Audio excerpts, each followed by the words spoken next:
começar o nosso dia agradecendo a Deus, né, por tudo aquilo que Ele tem feito por nós, porque Ele deu a vida dele por nós.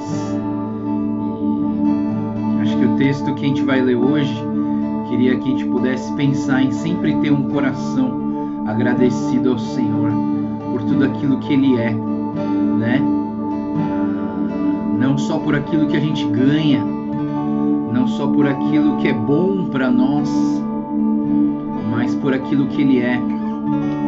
E lembrando de tudo aquilo que Ele fez nas nossas vidas.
Acima de todas as coisas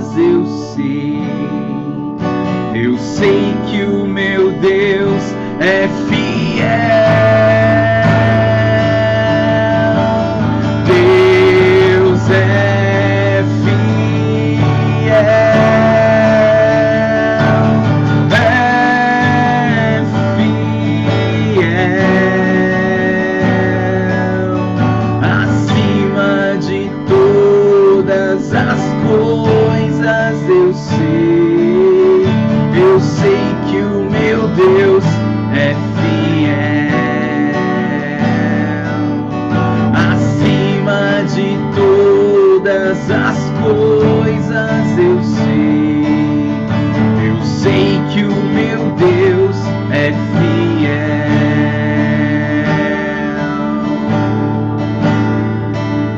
Senhor Deus, nós queremos te agradecer mais uma manhã, mais um dia que o Senhor nos dá de vida, Senhor, para glorificar o teu nome.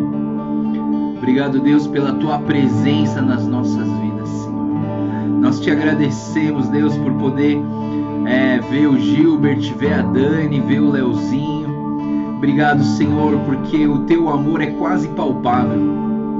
Obrigado, Deus, porque o Senhor é um Deus que nos coloca numa comunidade tão amorosa, numa comunidade tão cheia da tua graça e da tua presença, que nós quase que sentimos de uma forma palpável o teu amor e a tua graça. Senhor, fala mais uma vez aos nossos corações nessa manhã, Pai, e assim como a gente começou a cantar, Pai, que os nossos corações tenham gratidão em nossos corações, Senhor, por tudo aquilo que o Senhor é, não só por tudo aquilo que o Senhor faz, porque muitas vezes nós passamos por dificuldade, nós passamos por doenças, nós passamos por momentos difíceis, mas nós queremos te agradecer por quem tu és.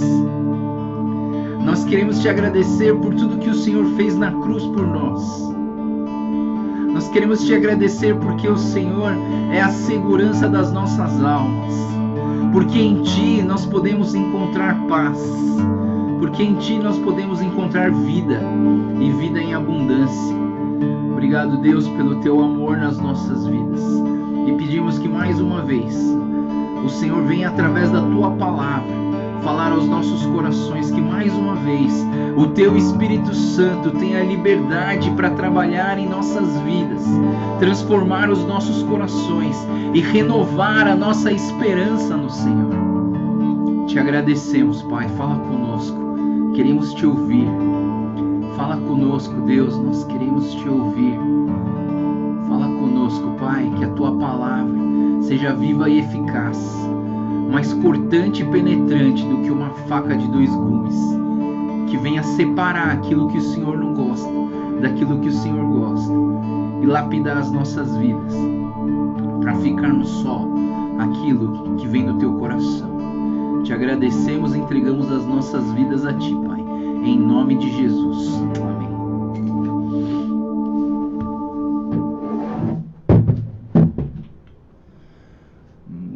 Bem, vamos lá, então a gente vai começar com o Salmo 71 hoje, né? E o Salmo 71, ele tem como tema, e eu vou até assim já dizer para vocês, eu aboliria essa palavra velhice da minha vida para colocar só clássico, porque eu acho que o clássico eu gostei dessa palavra, né? O clássico é a valorização, né, do que é mais antigo, né? Então, assim, eu gosto muito dessa palavra clássico. Mas vamos lá.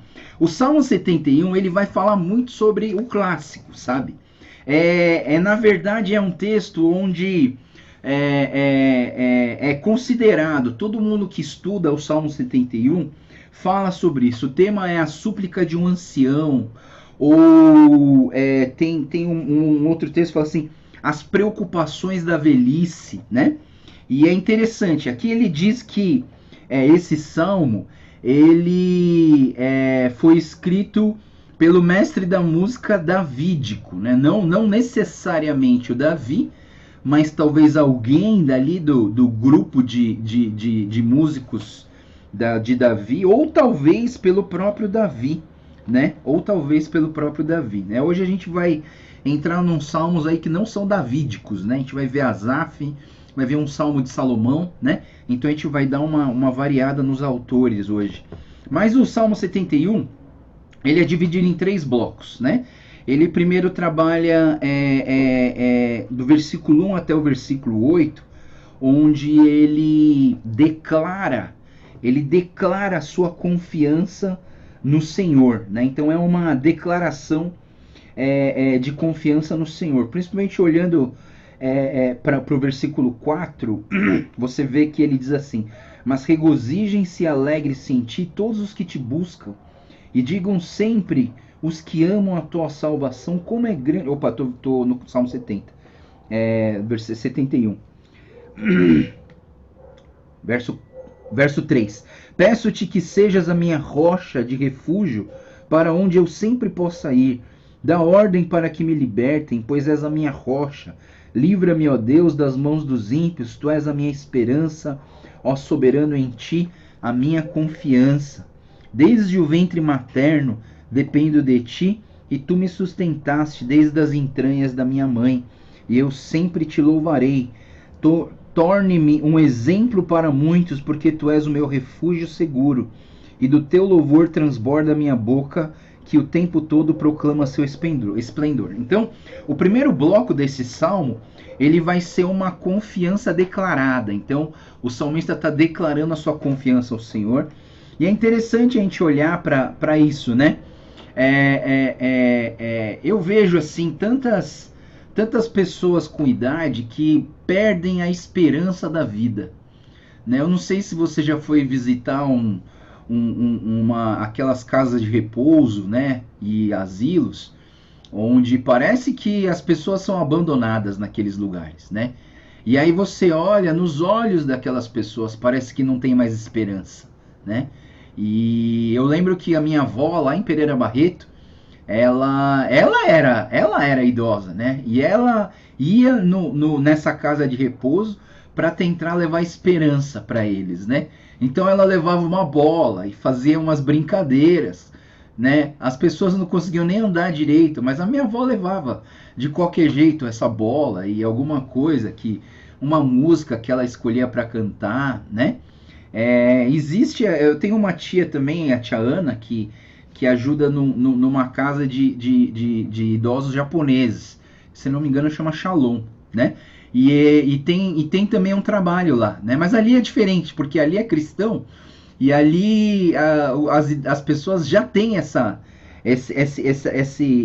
esse ar de esperança, né? E eu queria que a gente pudesse entender isso, né?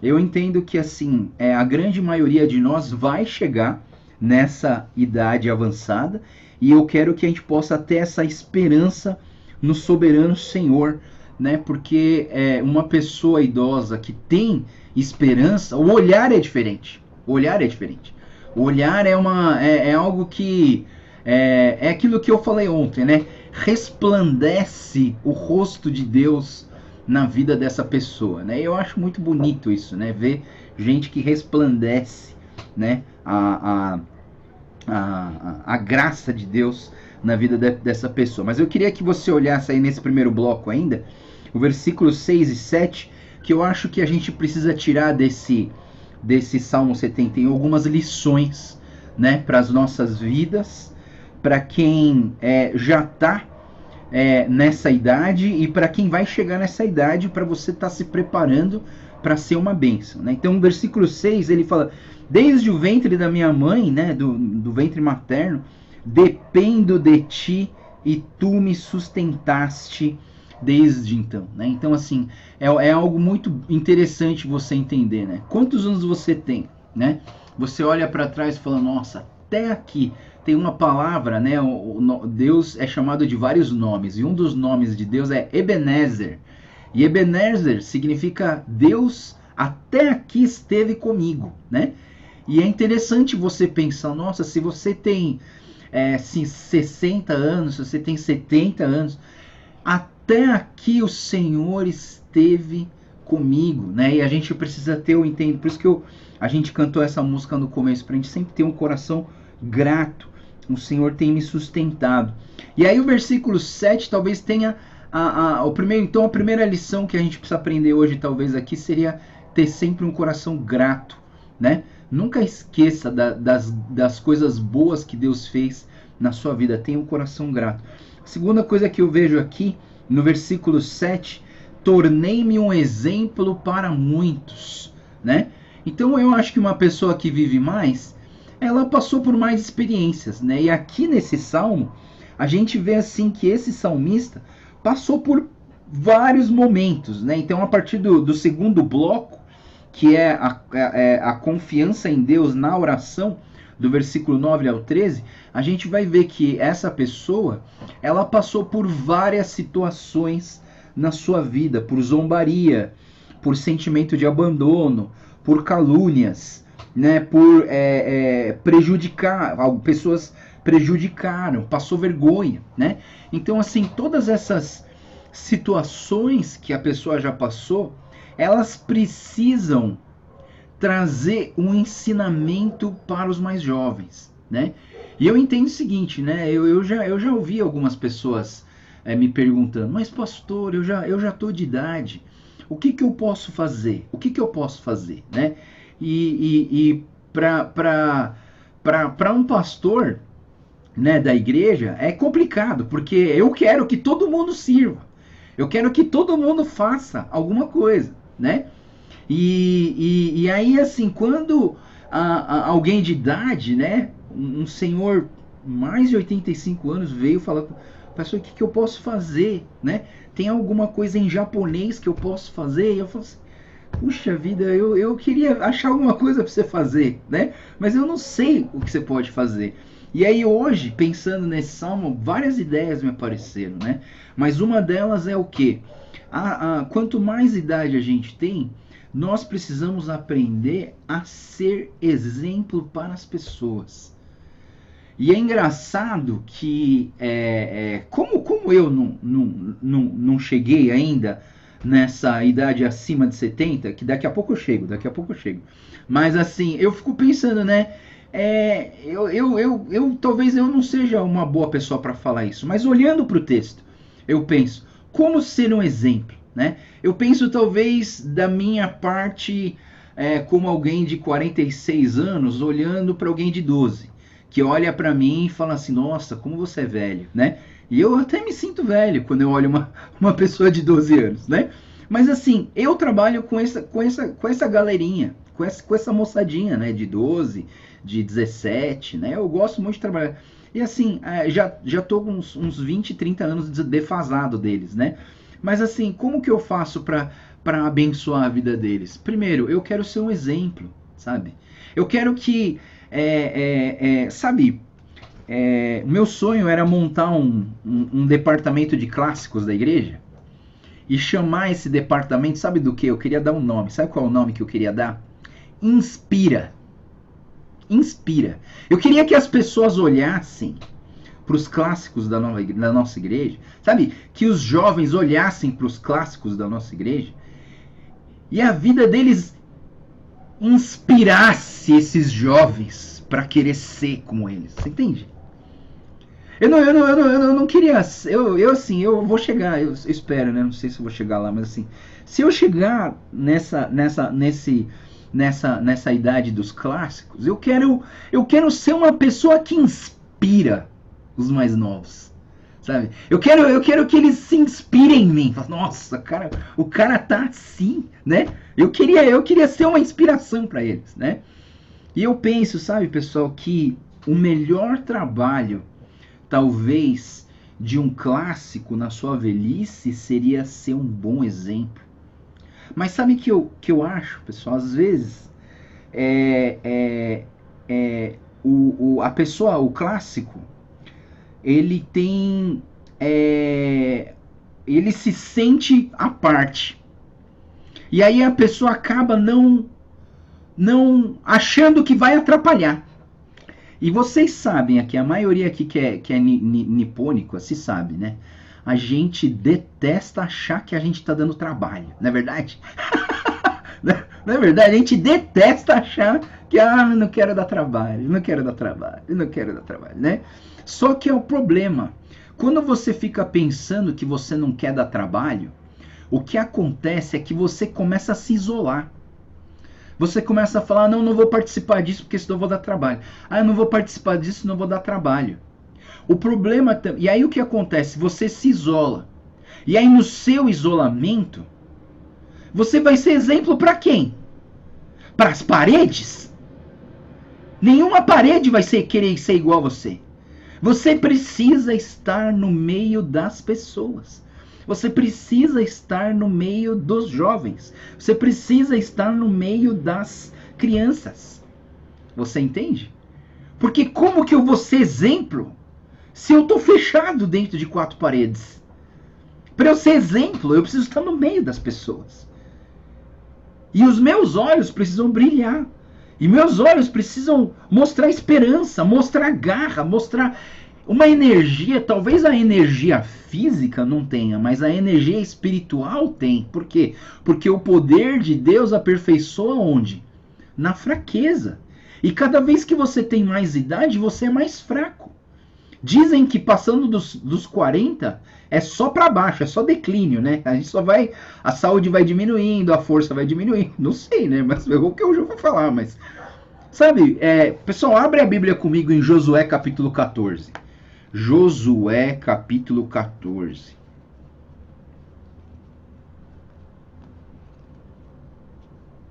Josué capítulo 14. Lê comigo, Josué capítulo 14, versículo 10. Olha só, eu vou ler aqui para vocês. Josué 14, versículo 10 até o 14. Diz assim, ó: Pois bem, o Senhor manteve-me vivo, como prometeu. E foi há 45 anos que ele disse isso a Moisés, quando Israel caminhava pelo deserto. Por isso, aqui estou hoje com 85 anos de idade. E ainda estou tão forte como no dia em que Moisés me enviou. Tenho agora tanto vigor para ir para a guerra como tinha naquela época. Dê-me, pois, a região montanhosa daquela região e os que o Senhor me prometeu. Na época você ficou sabendo que os Enaquins lá viviam com suas cidades grandes fortificadas, mas se o Senhor estiver comigo, eu o expulsarei de lá, como ele prometeu. Então Josué abençoou Calebe, filho de Jefoné, e lhe deu Hebrom por herança. E por isso, até hoje, Hebrom permanece aos descendentes de Calebe, filho do Quesleu Jefoné, pois ele foi inteiramente fiel ao Deus de Israel. Então, quando a gente olha para a vida do Calebe, tem algumas lições que você precisa aprender aqui, né? A força do Calebe não era uma força física. A força do Calebe não era uma força muscular. Não era porque ele tinha muitas armas.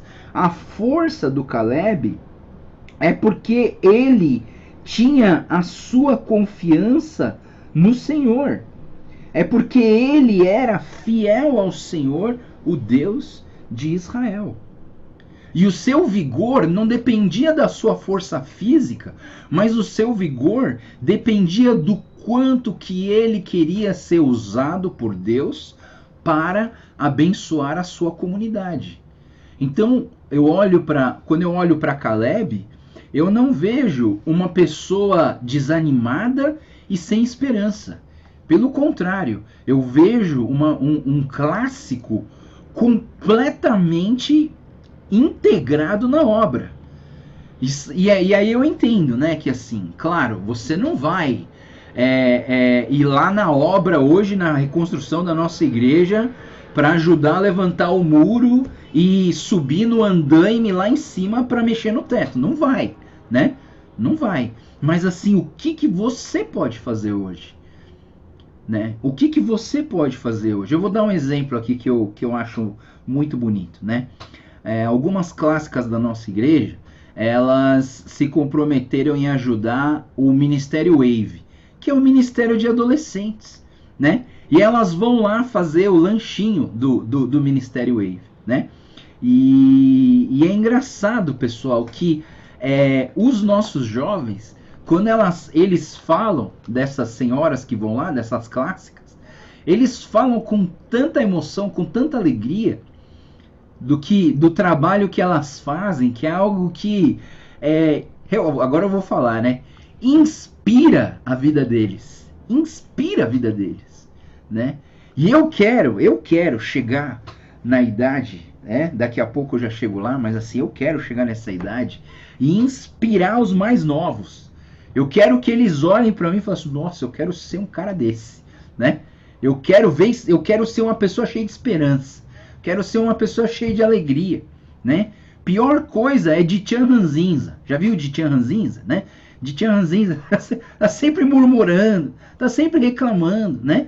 Mas agora tem os Dichan que é gente boa, né? Você olha assim, tá sempre rindo, tá sempre alegre, né? E aí você vê esperança. Então eu vejo isso, né? Então essa súplica do ancião do 71 é isso. Então do 9 ao 13 ele faz uma confiança, uma oração. E aí do 14 ao 24, para terminar esse texto, ele é uma confiança em Deus que foi justificada, né? Olha lá, vamos ver o 14, que é muito bonito. Mas eu sempre terei esperança e te louvarei cada vez mais. Olha, pessoal, eu queria que essa fosse a nossa frase hoje. Mas eu sempre terei esperança e te louvarei cada vez mais. A minha boca falará sem cessar da tua justiça e dos teus incontáveis atos de salvação. Falarei dos teus feitos poderosos, ó soberano Senhor, e proclamarei a tua justiça unicamente. Desde a minha juventude tens me ensinado, até hoje eu anuncio as tuas maravilhas. E agora que estou velho e de cabelos brancos, não me abandones, ó Deus, para que eu possa falar da tua força aos nossos filhos e do teu poder às futuras gerações. Então, outra coisa que eu vejo para a gente aprender aqui, que nossa adoração sempre esteja nos nossos lábios, né? Que nós estejamos sempre adorando a Deus com o nosso coração, que nós possamos... Outra lição que nós temos aqui, falarei dos teus feitos poderosos. Não cale-se, pessoal. Fale mesmo das histórias, das suas experiências com Deus, né? Eu sei que o que acontece com os jovens é que os jovens são muito impacientes, né? Os jovens são muito impacientes. Se você conta, né, que às vezes a gente esquece, né? A gente vai passando a idade e a gente esquece que a gente já contou essa história, daí a gente conta de novo. Aí vem o jovem e fala assim: de novo você vai contar isso pra mim, né? Mas de novo você vai contar isso pra mim, né? Mas assim, eu entendo que assim, nós, os jovens, a gente precisa ter mais paciência. Mas sabe o que eu acho? Que os idosos precisam conquistar essa paciência também. Você entende? Eu acho que a gente também tem que conquistar essa paciência, conquistar o coração das pessoas, né? Então, assim, por que toda criança gosta de ir na casa da Batian? Por quê? Porque a Batian é muito legal, cara. A Batian faz bolinho de chuva. A Batian faz batatinha frita toda hora que... Ai, que vontade de comer batata. É na hora, entendeu? É só falar o que você quer que a Batian resolve, né? E aí eu penso, por quê? Porque a Batian tá conquistando o coração dos netinhos. E é por isso que os netinhos adoram ir na casa da Batian. Então não perca isso na sua vida. Para você ganhar, sabe, o coração das pessoas, você precisa investir nisso, né? E nunca deixe de falar dos feitos poderosos. A minha Batian da parte do meu pai, eu não convivi muito, né? Porque eu era pequeno quando ela faleceu de câncer no estômago. Mas a minha Batian da parte da minha mãe, a gente teve mais tempo, né? E quando a gente ia lá para Pereira Barreto, ou quando ela vinha para nossa casa, tinha o quarto dos meninos e o quarto da menina, que é minha irmã mais velha. E todo mundo brigava para ficar com a Batian. Por quê? Porque a Batian contava história no final para dormir. E essas histórias é inesquecível. É inesquecível. E talvez essas histórias sejam os momentos de você declarar, falar com a sua boca os incontáveis atos de salvação de Deus nas nossas vidas. O melhor evangelista de uma criança é o vovô e a vovó. Eu acho, pessoal, para mim, o melhor evangelista é o vovô e a vovó. Por quê? Porque quando eles falam, tem um teor de responsabilidade dentro disso, né? E aí, no versículo 20, ele diz: tu que me fizeste passar por muitas e duras tribulações, restaurarás a minha vida e das profundezas da terra de novo me farás subir. Tu me farás mais honrado e mais uma vez consolarás. Eu te louvarei com a lira. Versículo 23, meus lábios gritarão de alegria quando eu cantar louvores a ti, pois tu me remiste.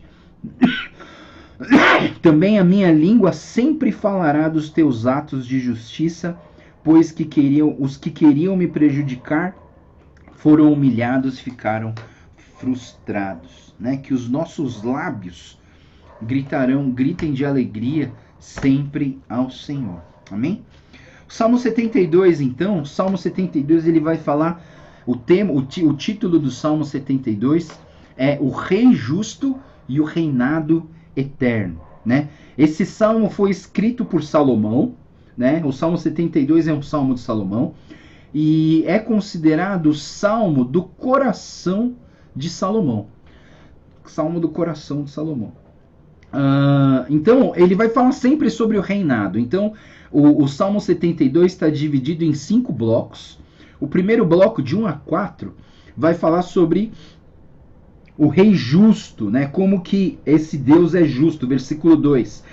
Para que ele julgue com retidão e com justiça os teus que sofrem opressão. Ou seja, existe uma justiça nesse reinado, e a justiça desse reinado vem de um rei justo. O segundo bloco, então, é o bloco do reinado universal. Do versículo 5 até o versículo 11, então ele fala sobre esse reinado universal. O versículo 8 diz assim: governe ele de mar a mar, ou seja, de uma ponta a outra, né? Em todo lugar que haja o reinado de Deus sobre as nossas vidas. Uma curiosidade do versículo 10. O versículo 10 diz assim: que os reis de Tarsis e das regiões litorâneas lhe tragam tributo, os reis de Sabá e de Sebá lhe ofereçam presentes. Lembra que Sabá, aquela rainha de Sabá, ela foi até o reinado de Salomão para poder ver se esse Salomão era sábio mesmo, né?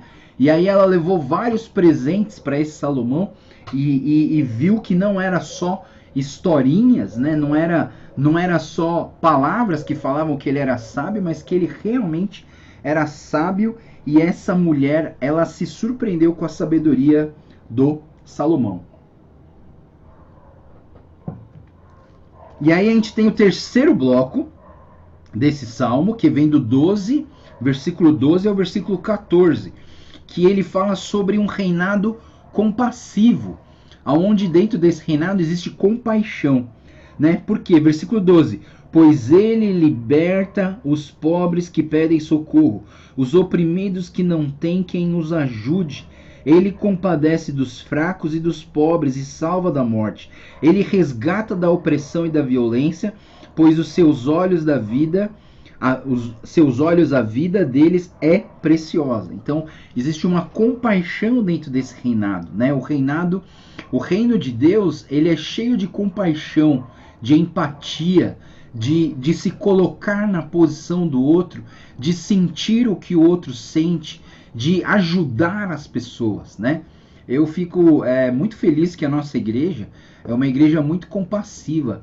Toda vez que a gente precisa de uma ajuda, a nossa igreja é sempre pronta para ajudar, né? E eu espero que a gente sempre tenha esse coração compassivo, esse coração de ajudar as pessoas, né? De poder, de alguma maneira, confortar e abençoar aqueles que sofrem. O quarto bloco, então, desse salmo vai do versículo 15 ao 17.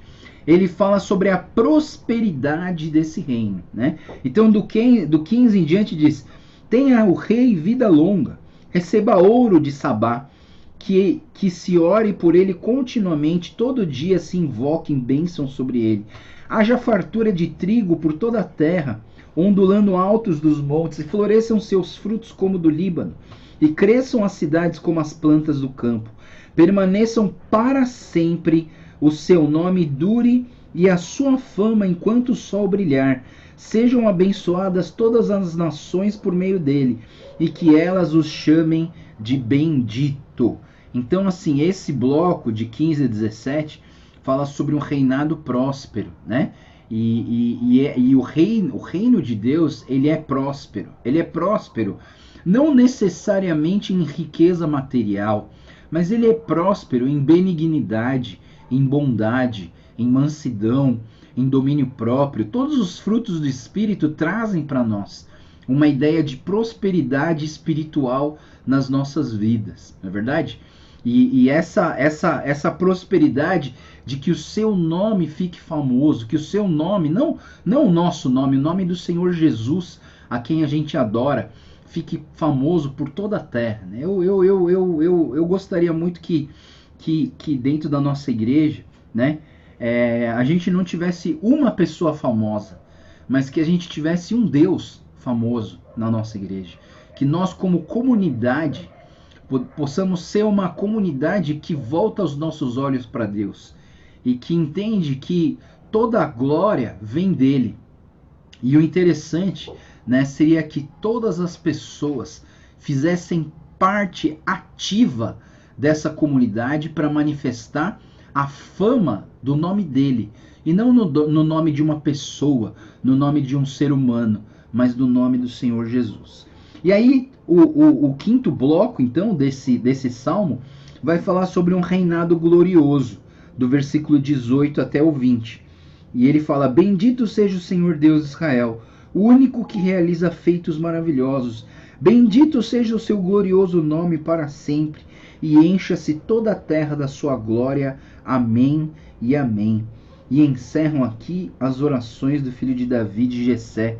Quem era o filho de Davi, de Jessé? Salomão, né? Então, assim, que seja esse foi o salmo do reino. E eu queria que você pensasse sobre o reino, né? Na nossa oração do Pai Nosso, a gente sempre fala: venha o teu reino, venha o teu reino. O que significa venha o teu reino, né? Nós já estamos vivendo o reino de Deus aqui na terra.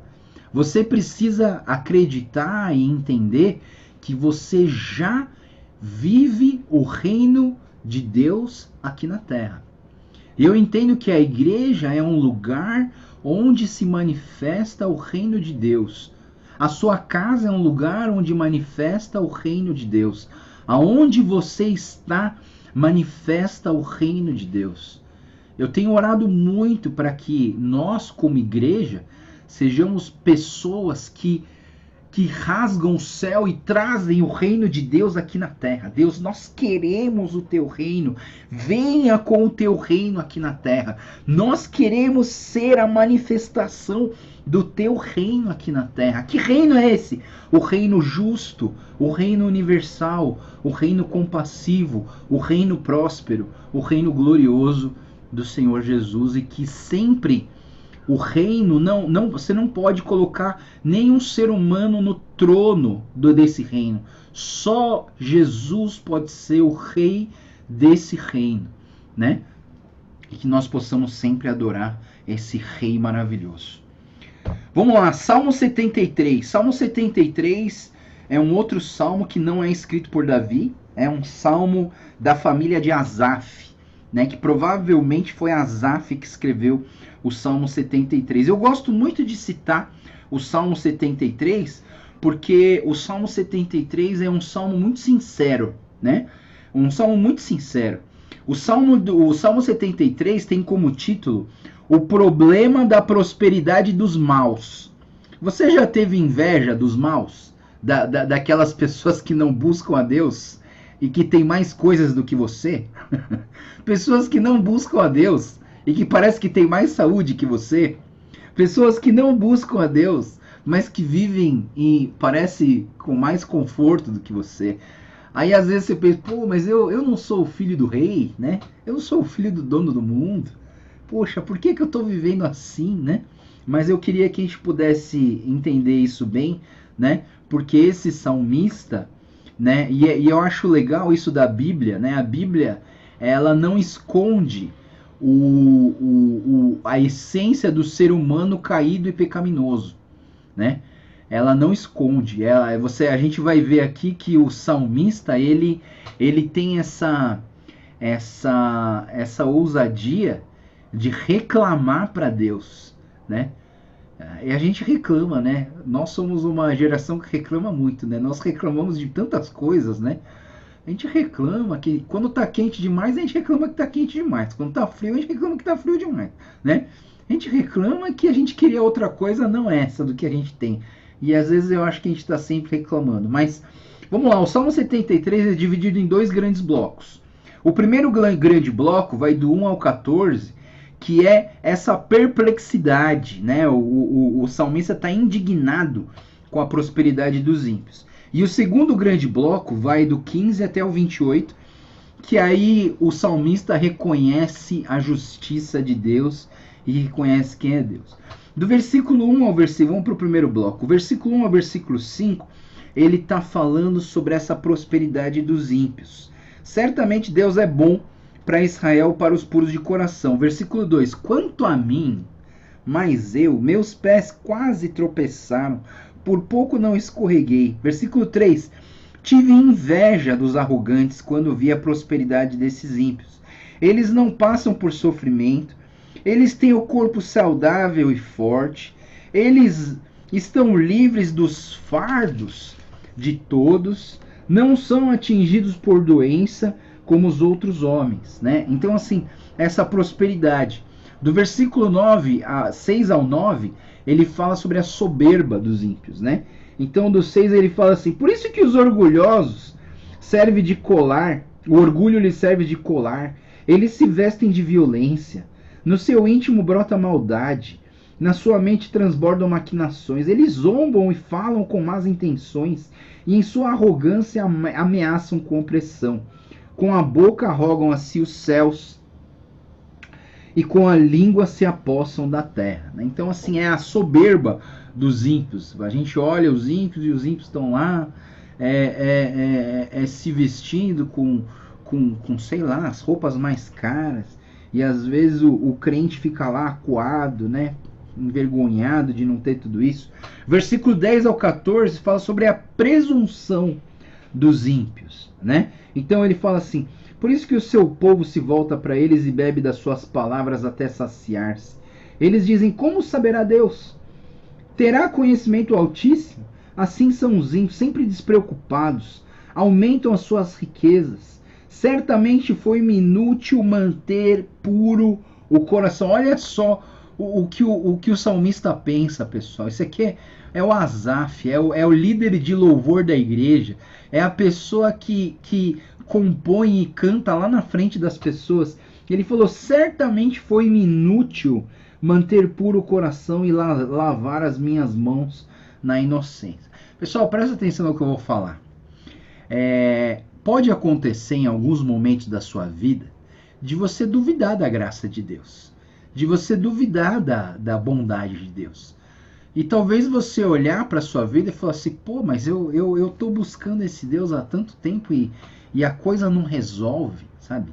A coisa não resolve. E aí eu quero que vocês parem para pensar, né? Será que a gente não está reclamando de uma coisa pequena, do lado de algo tão grande que Deus tem dado para nós, que é a nossa salvação, a nossa vida eterna, a paz que nós temos no nosso coração, né? E eu vejo que é possível, pessoal, é possível que você, mesmo tendo uma longa jornada na sua caminhada com Jesus, você passe por momentos como esse de Asaf, dizendo, certamente foi-me inútil manter puro o coração. Versículo 14, ele diz assim, pois o dia inteiro sou afligido e todas as manhãs sou castigado. Sabe, pessoal, uma pessoa que sofre, uma pessoa que está passando por um momento difícil, ela acha assim, ela acha que só ela está sofrendo. É engraçado, ela acha que só... E ela acha que só ela está sofrendo e que esse sofrimento nunca vai acabar e que o Deus que ela serve não está ajudando ela na hora que ela precisa. Só que assim, a gente precisa parar para pensar, pessoal. A gente precisa parar e refletir em Deus. Essa semana mesmo eu estava pensando comigo aqui, né, na minha vida relacional com a Dé. Eu e a Débora, pessoal, a gente não é perfeito não, tá, pessoal? Não ia ficar achando, nossa, que casal lindo, nunca briga. Claro que briga, né? Ah, nunca tem discussão. Claro que tem discussão. Ah, eles estão sempre concordando um com o outro. Não é assim, não é bem assim não, né? Mas sabe, pessoal, eu fiquei pensando. Às vezes a gente reclama da nossa vida e a gente pensa assim: poxa Deus, a coisa estava indo tão bem. A gente tava indo tão bem e agora dá uma dessa? Cadê você? E sabe o que me fez lembrar, pessoal? Aquela frase de Jó para com a sua esposa. Lembra que Jó, ele estava naquele sofrimento e a esposa falou para o Jó assim: Jó, abandona Deus, amaldiçoa e se mata, né? Mas aí Jó falou assim para a esposa dele: puxa, Deus me deu as coisas boas e eu agradeci a Deus. E se ele tirar as coisas que ele me deu? Eu também tenho que agradecer a ele, né? Se ele me dá coisas boas, ele também me dá coisas ruins. E eu não vou deixar. E ele fala: bendito seja o nome do Senhor. Deus deu, Deus tirou, bendito seja o nome do Senhor, né? E eu entendo que a gente passa por dificuldades, mas nós precisamos não deixar de confiar em Deus. E aí começa o versículo 15, pessoal, porque aí a perspectiva desse salmista muda. A cabeça desse salmista muda a partir do versículo 15. Ele falou assim: se eu tivesse dito, falarei com eles e teria traído meus filhos. Quando tentei entender tudo isso, achei muito difícil para mim. Olha só, quando eu tentei entender, achei muito difícil para mim. Isso prova que entender as coisas de Deus não é fácil. Pessoal, não é fácil entender as coisas de Deus. Leva tempo, a gente precisa estudar. Tem gente aqui na devocional já falou assim para mim, né? Porque as pessoas estão me escrevendo. Poxa, pastor, eu tô há tanto tempo estudando a Bíblia e tem coisa que eu olho e parece que eu nunca tinha visto. Né? Então, assim, é interessante. Achei muito difícil para mim. Versículo 17. Até que eu entrei no santuário de Deus e então compreendi o destino dos ímpios. Versículo 18. Certamente os põe em terreno escorregadio e fazes cair na ruína. Como são destruídos de repente. São como um sonho que vai. E quando acordamos, te levantares, Senhor, tu farás desaparecer. Versículo 21, pessoal, presta atenção. Agora é a direção. O salmista está direcionando para Deus. É a direção de Deus na vida dele. Quanto ao meu coração estava amargurado no íntimo e eu senti inveja, agi como insensato e ignorante. A minha atitude para comigo era de um animal irracional. Diante do Senhor, nós precisamos reconhecer os nossos erros, reconhecer os nossos pensamentos errados e falar para Deus: ó Deus, eu estava errado. Deus, eu pensei errado. Deus, me ajuda, conserta aí o meu pensamento. Versículo 23. Contudo, sempre estou contigo. Tomas a minha mão direita e me sustém. Tu me diriges com o teu conselho e depois me receberás com honra. A quem tenho no céu senão a ti? E na terra nada mais desejo além de estar junto a ti. O meu corpo e o meu coração poderão fraquejar, mas Deus é a força do meu coração e a minha herança para sempre, né? Então o salmista, se você for fazer uma comparação do começo desse salmo e com o versículo 26 agora, nesse momento, você vê que houve uma conversão dos seus pensamentos, não é verdade, pessoal? Ele estava se desviando do caminho do Senhor e graças a Deus, Deus está trazendo uma direção. Isso começou quando, pessoal? Começou quando? Começou quando ele disse assim: então entrei no santuário do Senhor. E aí as coisas começaram a fazer diferença, né? É interessante a gente entender. Versículo 17, até que entrei no santuário de Deus, então compreendi, né? E eu vejo assim, sabe? Você conhece gente, você conhece pessoas que estão afastadas de Deus, não conhece? Eu sei que você conhece. Você tem essas pessoas que estão afastadas de Deus, elas estão vivendo do versículo 1 até o versículo 14. Elas estão vivendo do versículo 1 até o versículo 14. Elas estão amarguradas com as coisas que aconteceu na vida delas. Elas estão desistiram de buscar o Senhor. Elas desistiram de ouvir a palavra de Deus. Mas aí eu vejo, pessoal, a guinada, a grande mudança que aconteceu aqui no salmista foi nesse momento. Então entrei no santuário de Deus e então compreendi. E sabe, pessoal, eu queria que você, nesse domingo, que é amanhã, você convidasse alguém que está afastado de Deus para assistir o nosso culto. Porque hoje, olha só que engraçado, pessoal, hoje, entrar no santuário de Deus hoje é ligar o nosso computador, a nossa televisão, o nosso celular, e a gente já entrou no santuário de Deus. Não é a conexão da internet, mas é a conexão dos corações que estão sedentos para buscar a presença de Deus. Eu conheço gente que estava afastada há 40 anos afastada de Deus. E não está perdendo um culto, não perde um culto domingo. E o mais engraçado, essa pessoa, ela falou assim, ela falou para outra pessoa, falou assim, olha, eu me sinto uma louca. Naquele momento onde o pastor Joel fala assim, agora vamos ficar em pé no nosso lugar e vamos receber a bênção apostólica. E a pessoa sai do sofá, fica em pé, abre a mão assim para receber a oração. Ela falou, eu me sinto uma louca.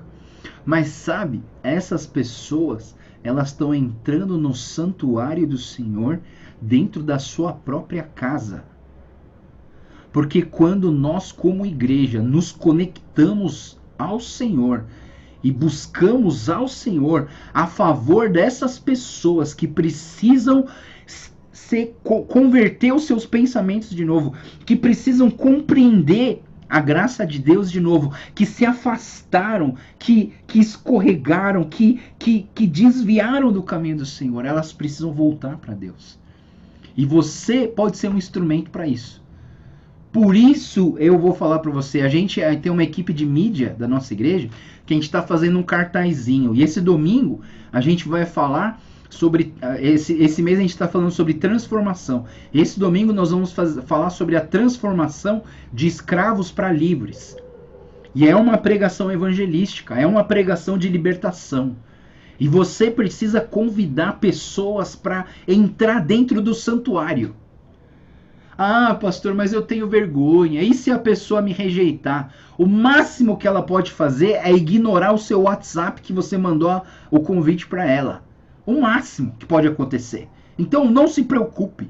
Não se preocupe. Mande para os seus amigos. Olha, você precisa assistir esse culto. Vai ser fantástico. Deus vai falar no seu coração. Esse é o momento, pessoal.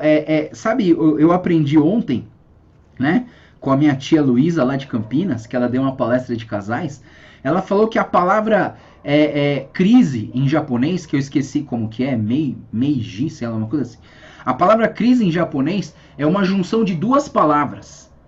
É uma junção de duas palavras. É uma junção da palavra, se eu não me engano, que era calamidade, eu não lembro, acho que a Karina pode me ajudar depois, mas tem duas palavras, uma palavra amargura, sei lá, e a outra palavra que junta para falar a palavra crise é oportunidade. E eu entendo que nesse momento de crise, de pandemia, é uma oportunidade que nós temos de pregar o evangelho para as pessoas. É uma oportunidade que nós temos de trazer essas pessoas de volta para Deus. Assim como no Salmo 73, o salmista, do versículo 1 ao versículo 14, ele estava desviando do Senhor. E aí do versículo 15 em diante, o que ele fez? Até que entrei no santuário de Deus e então compreendi. E aí tudo começa a mudar na vida desse salmista, né? Então vamos confiar no Senhor, vamos deixar a nossa vida no Senhor, vamos entender, entrar no santuário de Deus para que Deus sempre direcione e coloque a gente no caminho certo para buscar o Senhor. Vamos lá, Salmo 74. Salmo 74 também é um salmo de Asaf, e o Salmo 74 tem como tema o lamento por causa da profanação, né? E esse salmo, ele é uma reclamação. Ele é bem curtinho. Não, ele não é curtinho, né? É o outro que é curtinho.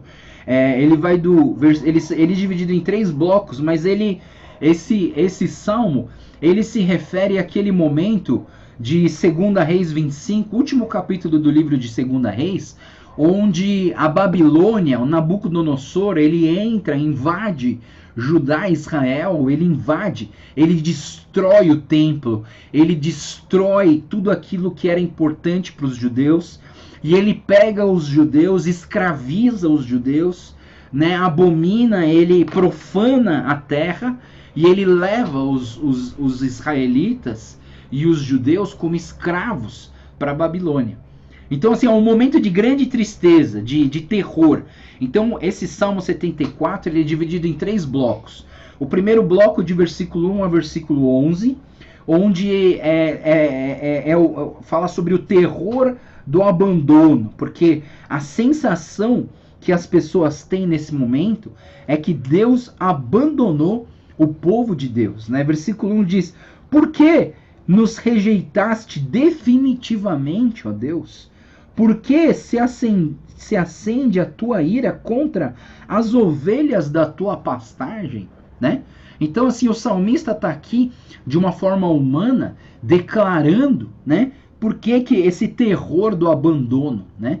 Mas assim, deixa eu fazer um pensamento com vocês, pessoal. Pensa comigo. É Deus que abandonou eles ou foram eles que abandonaram Deus? Não é verdade? É uma coisa interessante de se pensar, né? Por quê?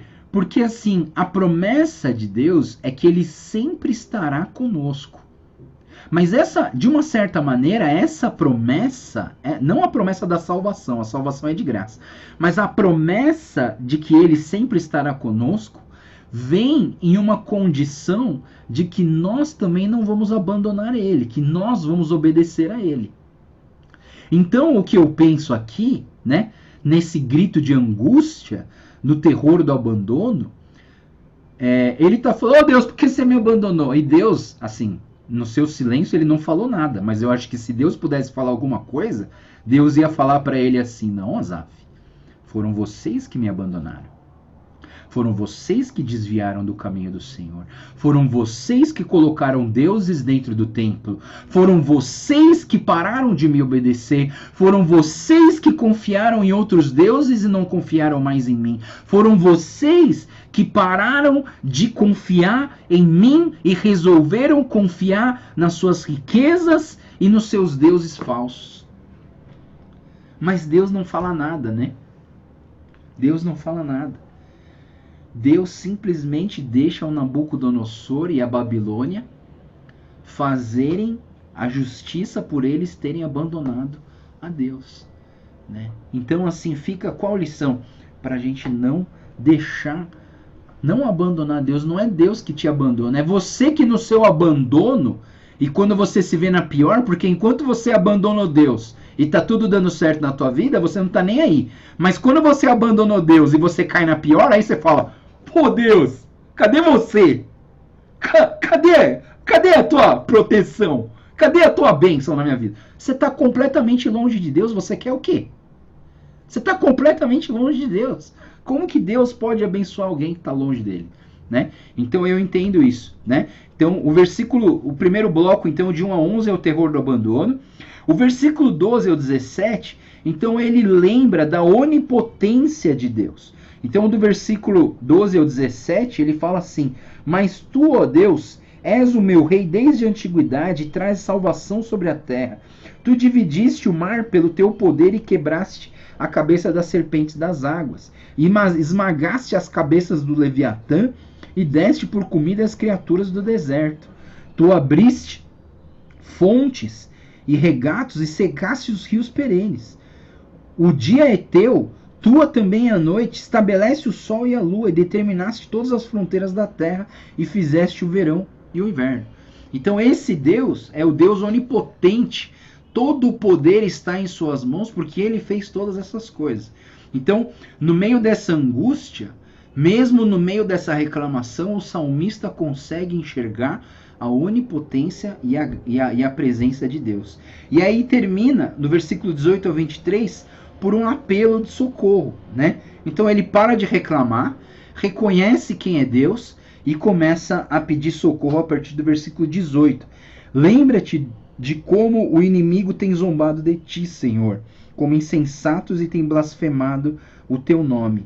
Versículo 20. Dá atenção à tua aliança, porque de antros de violência se enchem os lugares sombrios desse país. Versículo 23. Não ignores a gritaria dos teus adversários, cresce o tumulto dos teus inimigos. Né? Então, assim, é um clamor pelo ataque dos inimigos, é um clamor de socorro ao Senhor. E nós precisamos sempre ter esse clamor em nossas vidas. E finalmente o Salmo 75. O Salmo 75 também é um salmo da família de Asaf. E aí o tema do Salmo 75 é Deus é o juiz. Deus é o juiz. E ele faz aqui 3 metáforas, né? 3 metáforas. O versículo 3, ele fala assim: quando treme a terra e todos os seus habitantes, sou eu que mantenho firme as suas colunas. Então, assim, essa metáfora da coluna é a metáfora de sustentação. A segunda metáfora são as forças. Versículo 5. Não se rebelem contra os céus e não falem com insolência. Versículo 6. Não é do oriente, nem do ocidente, nem do deserto que vem a exaltação. E o versículo 10 diz: destruirei o poder de todos os ímpios, mas o poder dos justos aumentará. Então esse poder, essa força, é uma metáfora para a gente entender a força de Deus. E finalmente, o cálice da ira de Deus é a terceira metáfora desse salmo. O versículo 8 diz assim: na mão do Senhor está um cálice, cheio de vinho e espumante e misturado, e ele o derrama, e todos os ímpios da terra bebem até a última gota. Né? Ou seja, esse é o cálice da ira do Senhor. Né? Então, assim, esse salmo tem 3 metáforas, e ele é dividido em 2 blocos. Do versículo 1 ao 3 é a estabilidade divina do universo. Então, assim, do versículo 1 ao 3, a gente vê que existe uma estabilidade de Deus. Versículo 2: eu determino o tempo em que julgarei com justiça, e quando treme a terra, todos os seus habitantes, sou eu quem mantenho firmes as suas colunas. Ou seja, é esse Deus que traz estabilidade para as pessoas. E o segundo bloco, que seria a justiça divina sobre o mundo. Então, versículo 4 ao 10, a gente vê essa metáfora do cálice, né, que é a ideia de que a mão do Senhor, a força do Senhor, vai vir com justiça e vai derramar da sua ira sobre aqueles que não andaram nos caminhos do Senhor. Né? Então, Deus, eu coloquei aqui uma nota muito importante desse salmo que a gente precisa entender, olhando para o Salmo 75, que Deus não perde o controle do universo. Todas as coisas que acontecem, elas estão debaixo do controle de Deus. E ele julgará os ímpios no momento certo. Então, assim, o julgamento dos ímpios, pessoal, é no momento certo, tá? Não é no teu momento, não é na hora que você quer, né? E eu acho que a gente briga com as pessoas porque a gente quer as coisas do nosso jeito, né? Ah, não, eu quero assim, né? Então, assim, eu por exemplo, eu briguei, quando? Semana passada com a minha esposa, a briguinha boba, né? Mas por quê? Porque eu tô lavando louça, aí ela vem e fala assim, não é assim não, faz assim. Eu falei, minha querida, você pode deixar eu lavar louça ou você quer lavar? Você quer lavar, vem lavar. Então eu tô lavando, deixa eu lavar do jeito que eu quero, né? Então, assim, por que a gente briga? A gente briga porque a gente quer fazer a coisa do nosso jeito, não é verdade? E você briga com Deus por quê? Porque você queria que Deus fizesse as coisas do seu jeito. Mas você precisa aprender uma coisa, meus queridos e minhas queridas. Deus é Deus. E nós precisamos aceitar a vontade dele nas nossas vidas. Senão a oração do Pai Nosso não faz sentido. Que seja feita a tua vontade e não a minha. A tua vontade, Deus, seja feita e não a minha, né? Não é o meu tempo, é o teu tempo. Então vamos confiar no Deus soberano, no Deus onipotente, no Deus que abençoa as nossas vidas e que está sempre cuidando de nós. Amém? Muito bom, pessoal. Acabamos mais uma devocional. Alguém tem alguma dúvida, algum comentário? Alguém quer fazer algum comentário? Acrescentar alguma coisa que eu que eu esqueci, que eu não coloquei aqui? Alguém quer fazer algum comentário? Vou desligar a gravação.